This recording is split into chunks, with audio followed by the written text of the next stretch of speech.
नमस्ते गणपतये त्वमेव प्रत्यक्षं तत्त्वमसि त्वमेव केवलं कर्तासि त्वमेव केवलं धर्तासि त्वमेव केवलं हर्तासि त्वमेव सर्वं खल्विदं ब्रह्मासि त्वं साक्षादात्मासि नित्यं ऋतं वच्मि सत्यं वच्मि अवत्वं माम् अववक्तारम् अवश्रोतारम्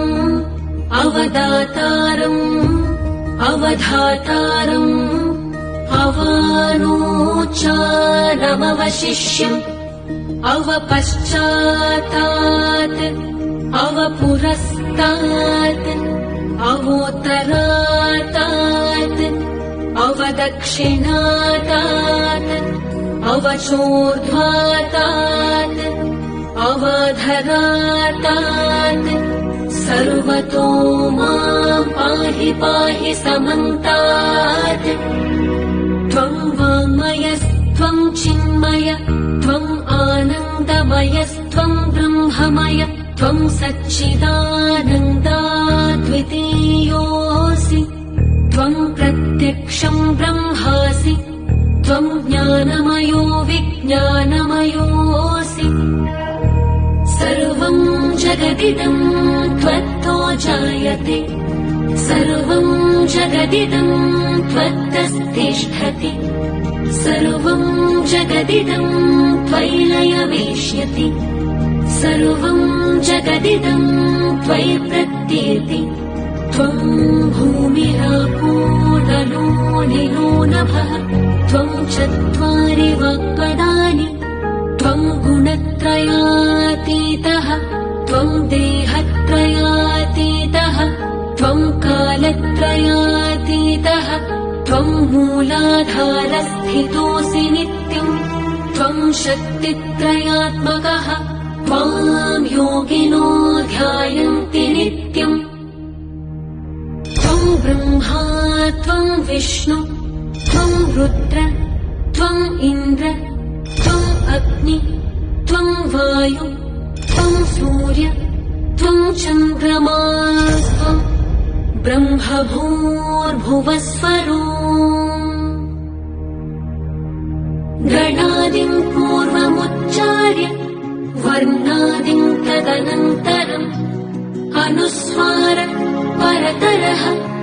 अर्धेन्दुलसितम् तारेण रुद्धम् एतत्तव मनुस्वरूपम् गकारः पूर्वरूपम् अकारो मध्यमरूपम् अनुस्वारश्चान्त्यरूपम्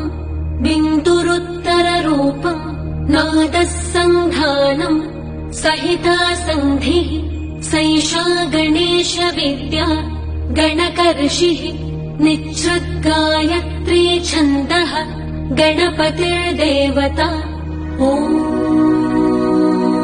गं गणपतये नमः एकदन्ताय विद्महे वक्रतुण्डाय धीमहि तन्नो दन्तिः प्रचोदयात्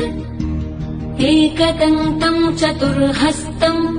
पाशमङ्कुशधारिणम् रदं च वरदं हस्तैः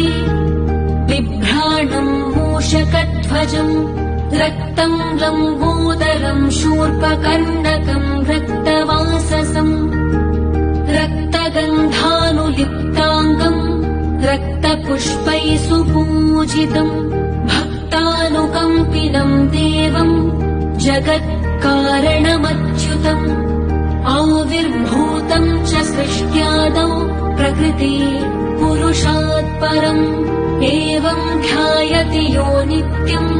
स योगी योगिनां वरः नमो व्रातपतये नमो गणपतये नमः प्रमथपतये नमस्ते अस्तु लम्बोदरायैकदन्ताय विघ्ननाशिने शिवसुताय श्रीवराहमिहिराय वरदमूर्तये नमो नमः।